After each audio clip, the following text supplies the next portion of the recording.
We're going to be in 1 Corinthians chapter 15. And I'll be reading, starting just two verses, verse 9 and 10. I'll be reading from the NIV. This is Paul writing to the church of Corinth.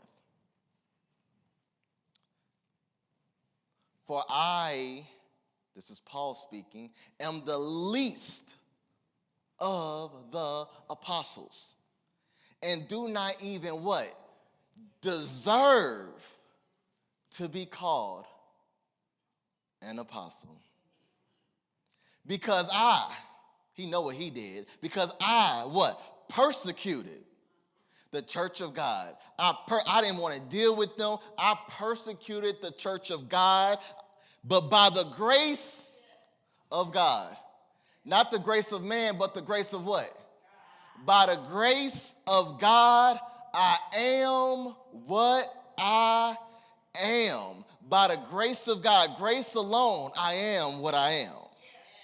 And his grace to me was what? Not without effect. It did something to me. It changed me. It transformed me. It was not without effect. No, I worked harder than all of them, yet not I, but the grace of God that was with me. By the grace of God, I am what I am. Paul know what he did. He know his background. He know his past. But in spite of all that he did to persecute the church, he saw and he's testifying about the grace of God. And my subject this morning is his grace deserves the credit. His grace deserves. By the grace of God, I am what I am. I know you smart. I know you gifted. I know you talented, but don't get it twisted. His grace deserves the credit. I know you got degrees. I know you educated, but don't get it twisted. His grace deserves the credit. Someone say his grace deserves the credit. Put in the chat, his grace deserves the credit. I don't deserve the credit. My mama don't deserve the credit. The school don't deserve the credit. His grace deserves the credit. Can we all say amen? So, what is grace? I don't want to assume that we all know what grace is. Grace is a constant theme in the Bible.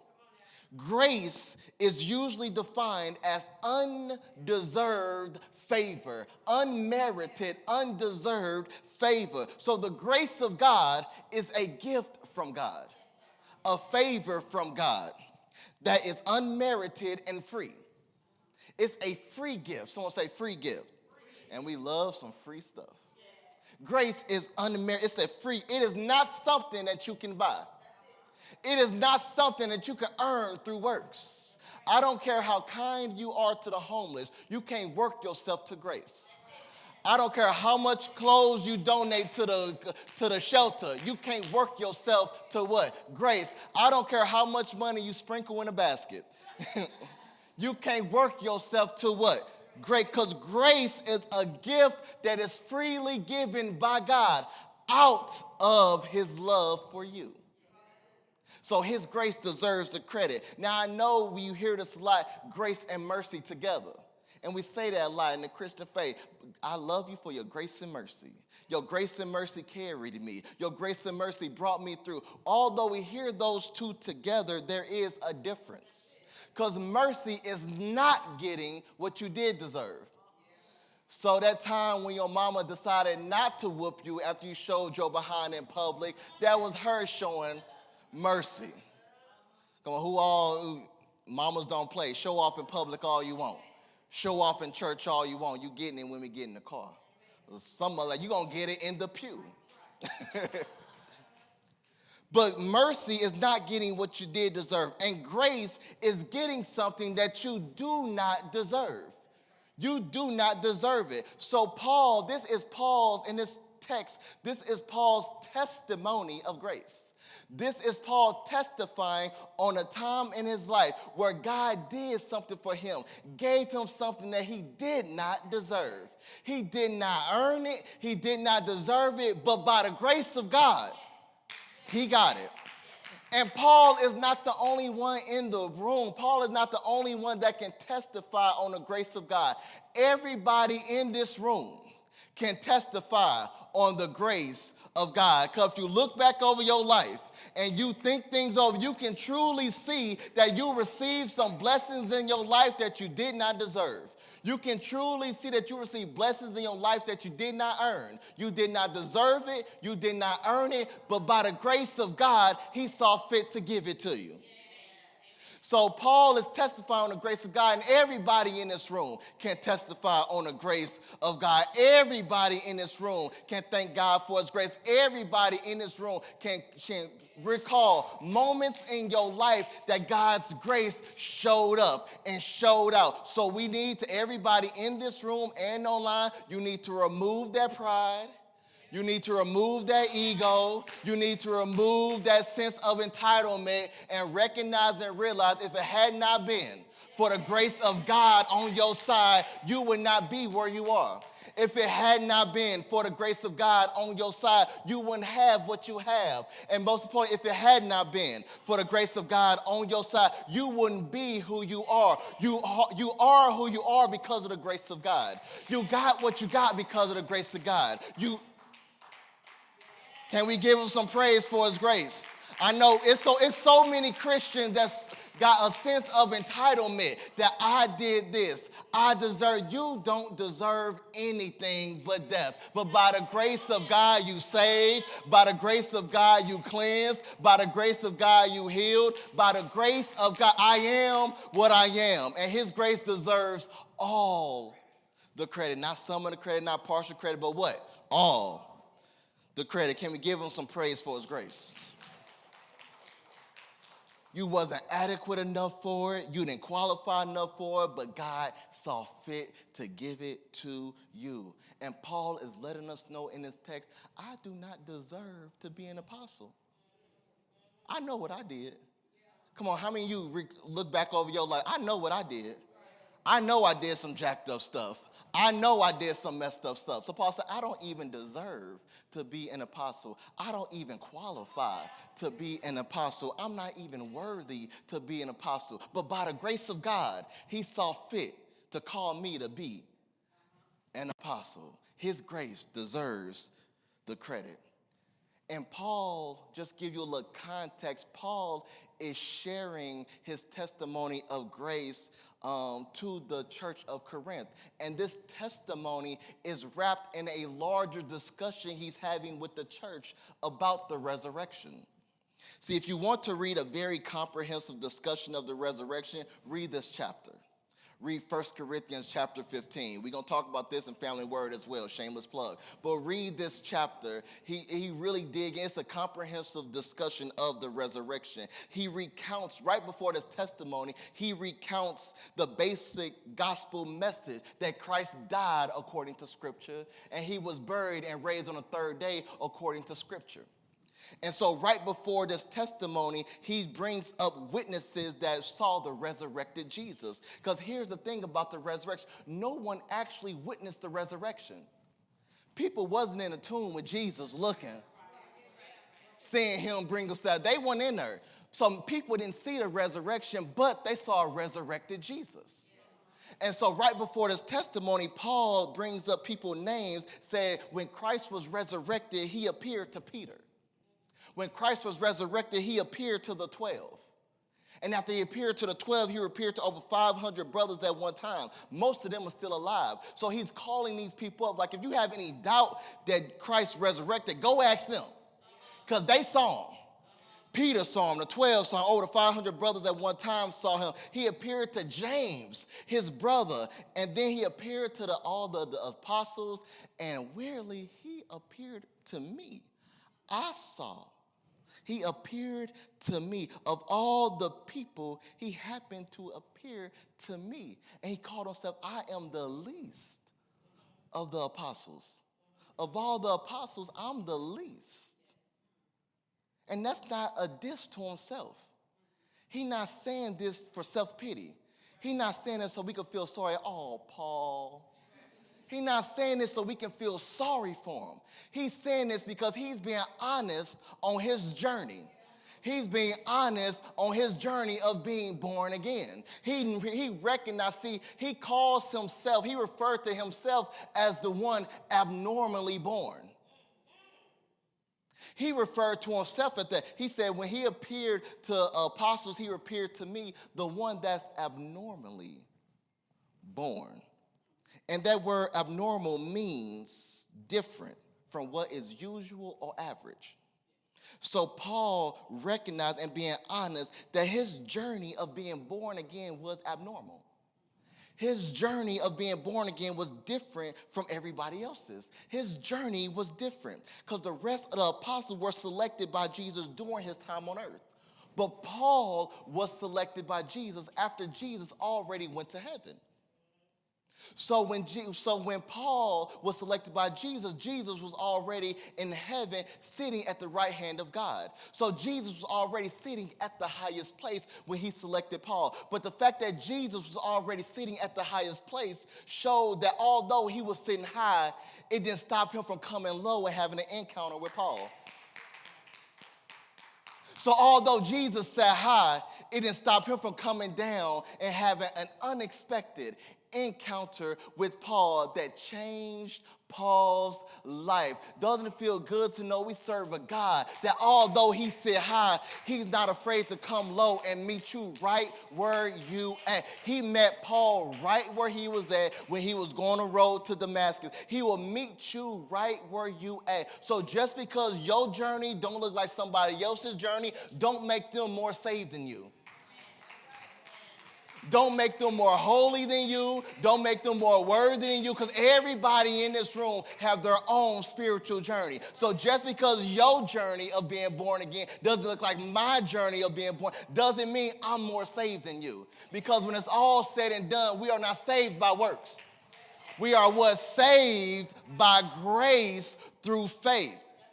So we are not saved. So just because Paul got saved on the road to Damascus doesn't mean he's least worthy to be an apostle, because everybody's journey is different. Paul was saved on the road to Damascus. He was just chilling. He was minding his own business, going to persecute more Christians because he didn't fool with Christians. He just walking with it. He got his people with him, just walking, saying, I'm about to turn some Christians up. And then him himself said in Acts 22, you can look at his testimony. He said it was a flash from heaven around him, knocked him down. And while he was knocked down, he heard a voice say, Saul, this is Paul's former name. Saul, this is Paul's past. Saul, why do you persecute me? And then Saul said, who are you, Lord? Then a voice said, I am Jesus from what? Of Nazareth. And Saul said, what should I do? What do you need me to do? Paul got saved right there on the road to Damascus. It wasn't no synagogue.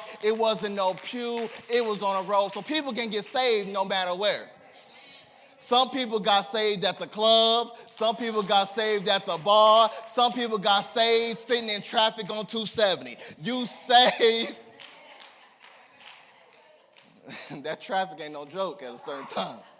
All that construction. Some people, it don't matter where you at. You saved, you saved. So just because you got saved in one place and not this place doesn't mean you're less saved, you're less holy. You're saved, you saved, because we are saved by grace through what? Faith, not by works. Because if it feels by works, people will brag. If it feels by works, people will boast. If it feels by works, people say, I'm more sanctified than you.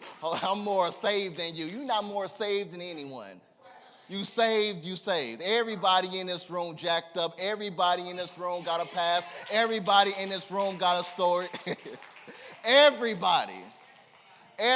Just because you can cover yours up better doesn't mean you don't got no past.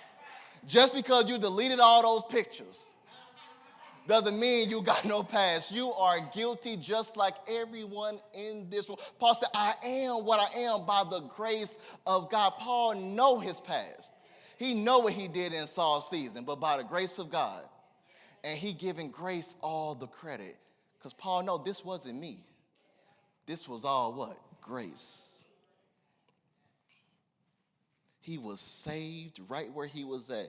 And although Paul's journey of being born again was not the same, it was abnormal, it was unusual, it was not what was expected, that didn't stop God from using him in a great way. That didn't stop God from making him one. Paul, one of the GOATs, greatest Christian missionaries of all time. This is Paul, letters, Paul, everything. Shipwrecks, everything. Paul, I ain't ever been in no shipwreck. Paul endured all that. Even though he had a past, God still what? Used him for great things. He said, I don't even deserve to be called an apostle. I don't deserve it. You ever said that before? God was speaking to you, say, God, I don't deserve this. I'm not qualified for this. This don't make sense to me. I don't have the background. I don't have the qualifications, but yet you want to use me to do this. And I can see Paul saying, like, God, you want to make me an apostle. Do you know what an apostle is? He looking at his background, and he looking at the description. He looking at his qualifications. He looking at the description, and said, this don't make sense. Why you want to use someone like me to do something like this? For those who don't know, in Greek, the word apostle means one who is sent out.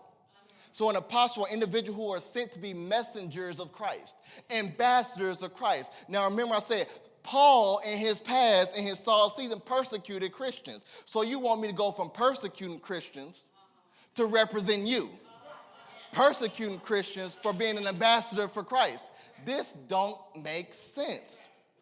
So Paul is looking at the past, looking at the job description. He said, I've done too much jacked up stuff in the past. You ever said it to yourself? I did too much jacked up stuff in the past. I did too much jacked up stuff. I was messed up. I was just mean. I was just careless. I didn't care at all. I persecuted Christians. We're going to see his testimony in a minute. It's going to be on the screen so y'all can know what Saul did. Out his own mouth, he was bold about what he did.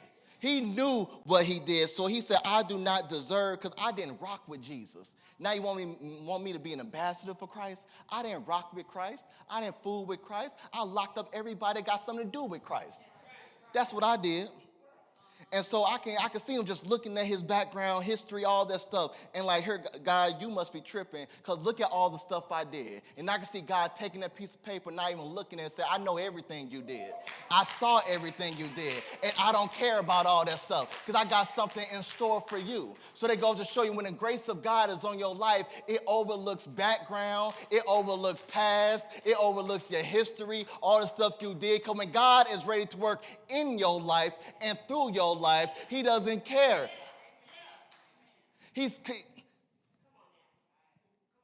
doesn't call the qualified. He what? So yes, looking at Paul's past and background, to me, he doesn't qualify to represent Christ. But God is saying, look, check this out. I know what you did. I saw what you did. I saw how you persecuted my people. I saw how you didn't rock with my son. But guess what? I still want you to be an apostle. Because when God is ready to work in you and through you, the grace of God will bless you in spite of your flaws, in spite of your mistakes, in spite of your imperfections. And if God can use Paul to represent Christ, what makes you think he can't use you to represent Christ? Because Paul, in his season, in his heyday, was a cold-blooded brother. He did not play. Paul used to be. So this is BC. This is before Christ. Everybody got a before Christ season. Yeah, yeah, everybody got a before Christ season. You know what you was doing, wilding out. You know what you was doing. You know you was out here doing what you wanted to do, and now you judging the young kids not knowing what you were doing the exact same thing. It was just no phones. What? But Paul used to be a high-ranking Jewish Pharisee, and he did his best to wipe out Christianity early. He did his best. He didn't care. Saul went everywhere to destroy the church. Acts 8:3 says he went from house to house, dragging both men and women to throw them in prison. Can you imagine? You for Christ, you chilling at home watching Netflix, somebody come and just snatch you up.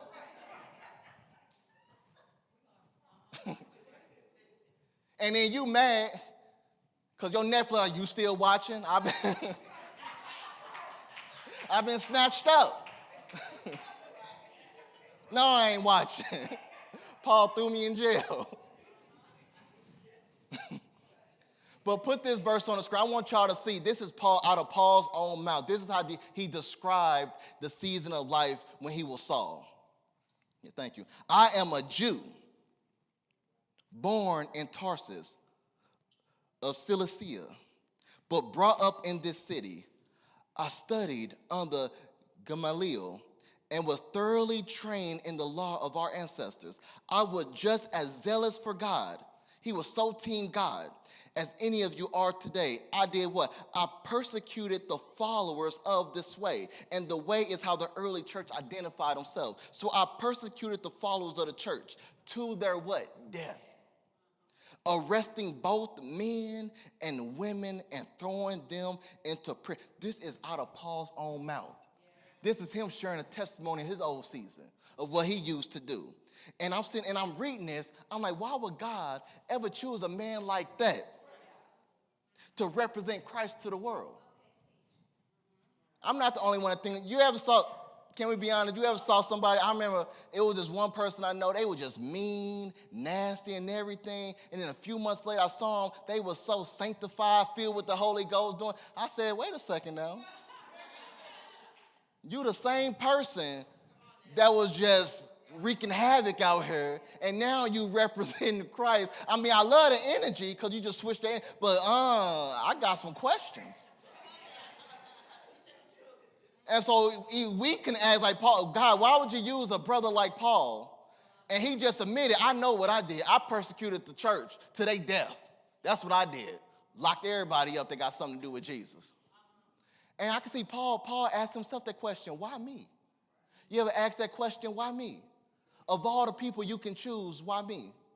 And I got my past. It's not perfect. It's dirty. It's filthy. And I know what I did. And Paul acknowledges that his actions, because of my actions, I shouldn't be qualified to be an apostle. But for my actions, because yes, I persecuted the church. Yes, I oversaw the death of Christians, and I didn't have anything to do with Jesus. But by the grace of God, I am what I am. He's giving God, the grace of God, all the credit on the change in his life. He's speaking in a tone of humbleness. He's humble. He's not entitled, like, God, you should have did this for me. No, God didn't have to do anything because he know what you did. But by the grace of God, he saw fit that you qualified for the job, even though you wasn't qualified in the eyes of man. That's why you can't trust man. When it comes, you sitting here, God called you to do something, and when you looking at man like man should qualify, God will qualify you. If God called you to it, he will bring you through and give you everything you need for you to succeed in the season that you're going through. And everyone in this room needs some grace. Because it was the grace of God that transformed Paul. It was the grace of God that changed Paul. It wasn't Sage. It wasn't the universe. It wasn't tarot cards. It was the grace of God that changed. Some of y'all trying to change the atmosphere of your house. Put down that sage and pray for grace. Put that sage out and pray for grace.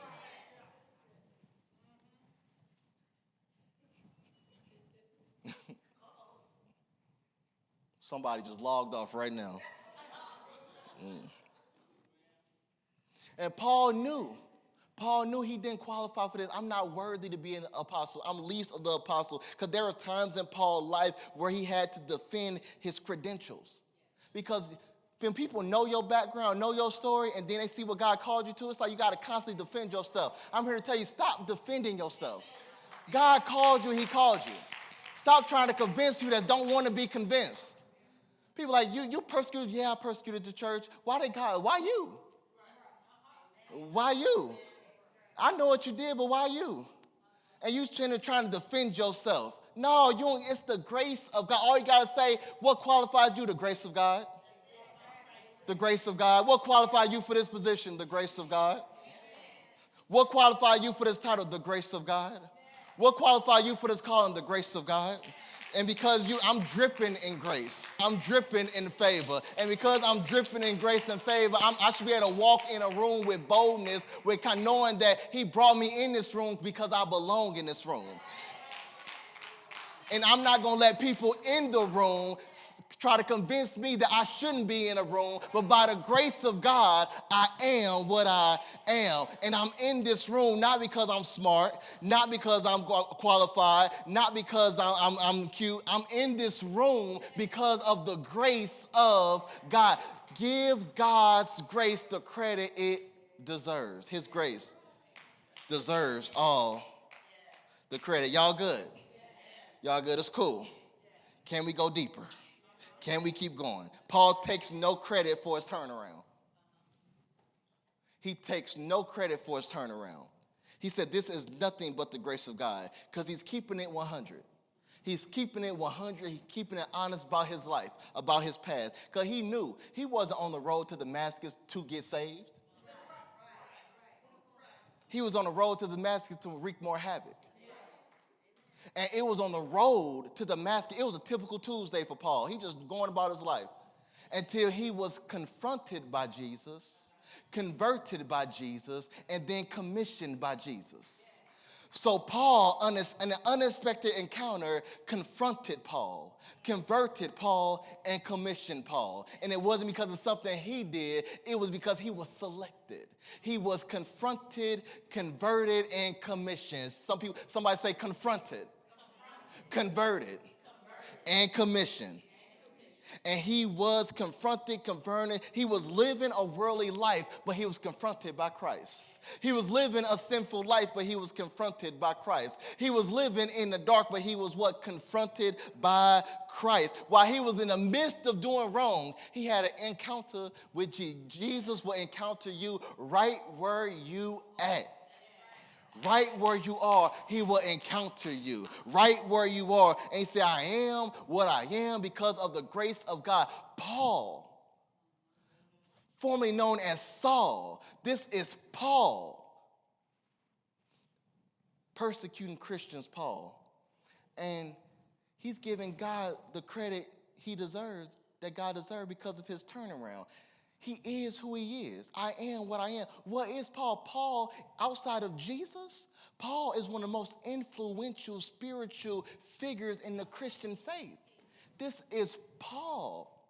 He went from persecuting the church to writing over half of the New Testament. This is Paul. This is Paul speaking. He is known as the apostle of the Gentiles. This is Paul. Someone say Paul.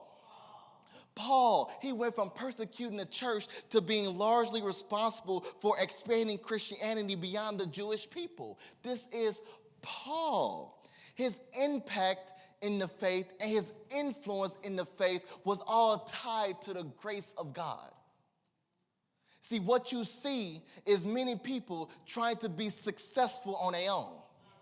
What you see is many people trying to be successful on their own, impactful on their own, influential on their own, and when you need the grace of God.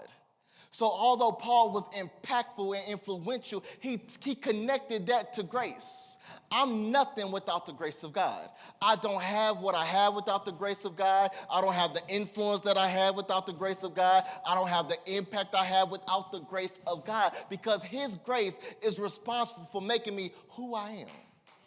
I am what I am because of the what? Grace of God. And he said, and his grace was not without effect. That means showed that Paul just didn't receive grace. Grace changed him. You just don't. The same grace that saved Paul is the same grace that changed Paul. So grace not only saves, but grace changed. But many people want to be saved. Y'all finish that for me. Don't want to experience change. And Paul said, it was not without effect. I used to be full of hate, but now I'm full of love. Because it was grace that changed me. It was grace that transformed me. It was grace that did a new thing in me. Grace changed Paul and made Paul who he is. His life was turned around because of the what?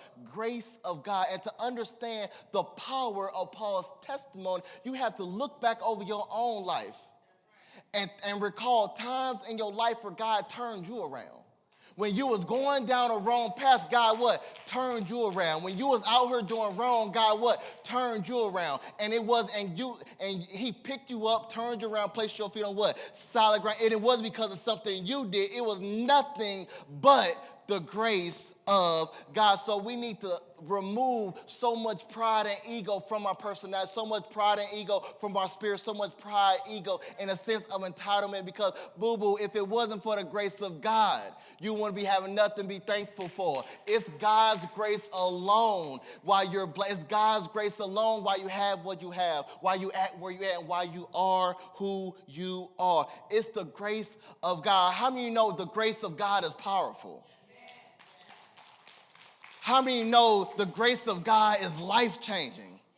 And how many know the grace of God is so awesome. It's the grace of God. It's awesome. It's powerful. It's consistent. And most important, it is amazing.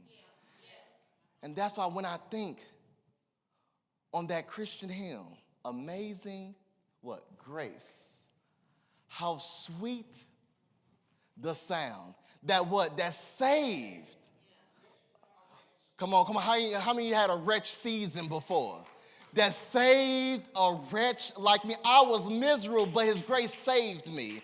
I was broken, but his grace saved me. I was living poorly, but his grace saved a wretch like me. I was what? Lost. But what? Now His grace had the ability to find me. No matter where you are, no matter how low you are, no matter how dark place, God's grace will find you. See, that songwriter of that Christian hymn recognized and realized the power of the grace of God.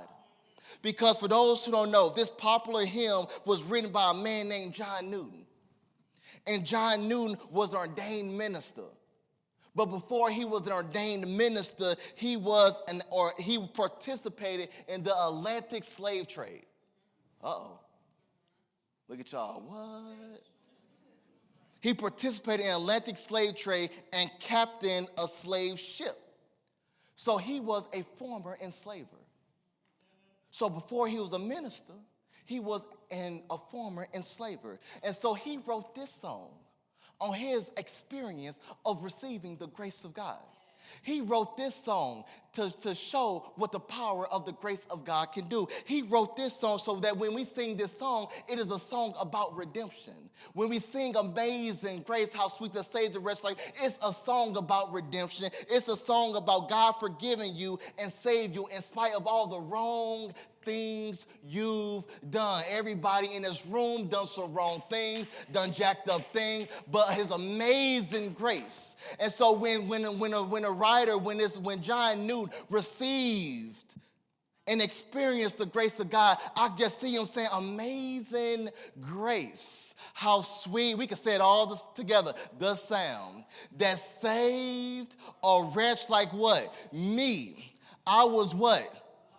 But now I'm what? Found. I was blind, but now I see. That's what the power of grace can do. It will find you when you lost, and because of God's grace, your eyes was open to truth. Your eyes was open to better. Your eyes was open to Jesus because of the grace of God. And so we just need to take a few seconds and just thank God for his amazing grace. Thank God for his ability to find you when you couldn't be found. His ability to open your eyes when you were spiritually blind. It was nothing but the grace of God. So when we leave this room, when we go about our week, we need to give God's grace all the credit that he deserves for not just changing your life, but fixing your life and transforming your life and making you are who you are today. Can the church say amen? If you received that word, let's just give God some praise. I am what I am by the grace of God. Do y'all believe that this morning? Do y'all believe that? Somebody say, the grace of God. The grace of God changed me. The grace of God transformed me. The grace of God healed me. The grace of God sustained me. The grace of God empowered me. Woo, the grace of God commissioned me. The grace of God healed me. Come on, somebody. The grace of God delivered me. And the grace of God saved me. It was nothing but the grace of God. I'm saved, washed, cleansed, set apart because of the grace of God. The grace of God alone. The grace of God alone. The grace of God alone. The grace of God alone. Someone say, give grace the credit.